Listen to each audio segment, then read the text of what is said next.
कल प्रधानमंत्री नरेंद्र मोदी ने अपने राज्यसभा के भाषण में एक शब्द का इस्तेमाल किया, आंदोलनजीवी।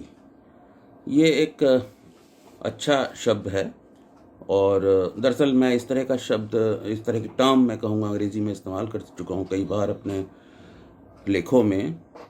मैं जो इस्तेमाल करता रहा हूँ उसका नाम है प्रोफेशनल रिवोल्यूशनरीज़, पेशेवर क्रांतिकारी। तो उन्होंने जो बात कही है आंदोलनजीवियों की, ये बात गलत नहीं है। इस तरह के लोग होते हैं जो कि जिन्हें हर चीज़ से की आपत्ति होती है, हर चीज़ का वो विरोध करते हैं और अक्सर अच्छी चीज़ों का ही विरोध करते हैं।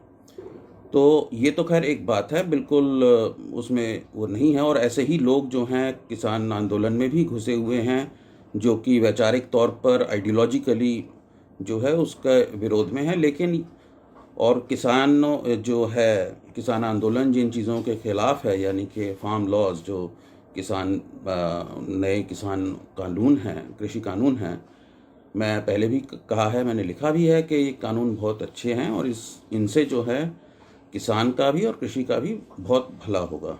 खैर ये दूसरी बात है। यहाँ पर प्रधानमंत्री ने जो कहा आंदोलनजीवी, लेकिन समस्या यहाँ पर ये है कि जिस तरह से इन कानूनों को लाया गया, जिस तरह के शब्दों का इस्तेमाल किया लोगों ने सरकार में, और जो ruling party Bharatiya Janata party है उसके नेताओं ने, वो कोई बहुत अच्छा उसे नहीं कहा जा सकता। और आंदोलनजीवी वाली बात ठीक है, लेकिन ज़्यादा और उसका जो प्रधानमंत्री ने मजाक उड़ाया और इस तरह के लोगों की आलोचना भी हुई है, वो भी ठीक है।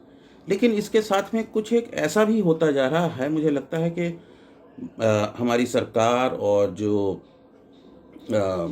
शासन करने वाली पार्टी है भारतीय जनता पार्टी, इनमें कुछ इस तरह की भावना आ गई है कि बाहर के लोग एक साजिश कर रहे हैं और पता नहीं किस तरह का हो रहा है, उससे हम बर्बाद हो जाएंगे।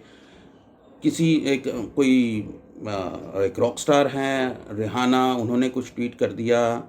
एक एक्टिविस्ट है, 18 साल की बच्ची है, बच्ची ही थी जब वो शुरू हुआ था, अब 18 साल की हो गई है, ग्रेटा थनबर्ग, उसने कुछ कर दिया। कोई मीना हैरिस नाम की महिला हैं, उन्होंने कुछ बोल दिया। इससे भारत सरकार को वक्तव्य देना पड़ा।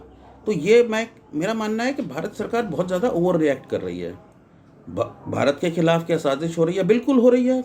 इससे कौन मना कर सकता है? ना तो सरकार मना कर सकती है, ना ऑपोजिशन मना कर सकती है। हमारे देश हैं जो हमारे खिलाफ हैं, पाकिस्तान है, चाइना है, वहाँ पर ISI है, अलकायदा है, और जो है बहुत देश विरोधी लोग हैं जो देश के बाहर बहुत एक्टिव हैं, UK में, कनाडा में, अमेरिका में। इन लोगों ने हम कश्मीर को लेकर, पंजाब को लेकर, हर तरह से हमारे ऊपर आरोप लगाए हैं, हमारा जो है लगातार करते रहे हैं। लेकिन इसका मतलब ये नहीं है कि कुछ लोग खिलाफ हैं तो वो तो हैं। इसका मतलब ये थोड़ा ना है कि सारा दुनिया हमारे खिलाफ साजिश कर रही है। आंदोलनजीवी तो ठीक है, लेकिन उन्होंने फॉरेन डिस्ट्रक्टिव आइडियोलॉजी नाम की एक टर्म का इजाद किया, जो FDI, जो फॉरेन डायरेक्ट इन्वेस्टमेंट का एक शॉर्ट फॉर्म है, उसी FDI का इन्होंने कहा कि फॉरेन डिस्ट्रक्टिव आइडियोलॉजी। तो इस भारत सरकार की जो एक तरह से ऑब्सेशन सा बन गया है, विदेशी हाथ, पहले फॉरेन हैंड होता था इस तरह का। तो ये बिल्कुल सही है कि इस तरह के लोग हैं, दुनिया में हैं, हमारे खिलाफ काम कर रहे हैं, पहले भी करते रहे हैं, आगे भी करते रहेंगे। अब उसके लिए कोई अलग से वक्तव्य देने का क्या मतलब है?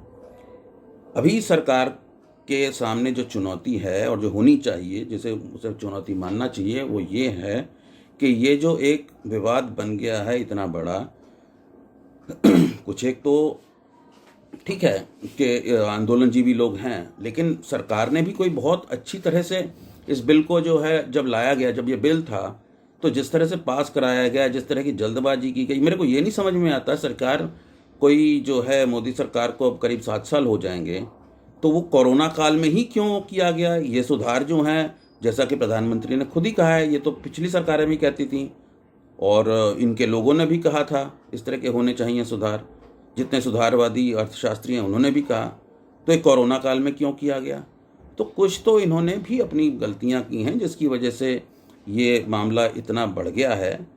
और मैं ऐसा मानता हूं कि भारत सरकार को अब जो है थोड़ा सा ये जो आंदोलनजीवी तरह के जो इस तरह के जो जुमले हैं, ये तो ठीक है, चलते रहते हैं राजनीति में, लेकिन अब आगे बढ़ के इसको सुधार आगे बढ़ के इस मामले को एक रिजोल्यूशन की तरफ ले जाएं। अब जो है ये बहुत ज़्यादा बयानबाजी और इन चीज़ों से काम नहीं चलेगा। लोग परेशान हैं और अर्थव्यवस्था पर भी बड़ा फ़र्क पड़ रहा है। और ये जितनी ज़्यादा ये बात फैलता जा रहा है, उससे हमारा देश का नाम और बदनाम होता जा रहा है। इस तरह के और ट्वीट आएंगे और लोग करेंगे, तो सरकार को इन चीज़ों से बचना चाहिए। मैं रविशंकर कपूर,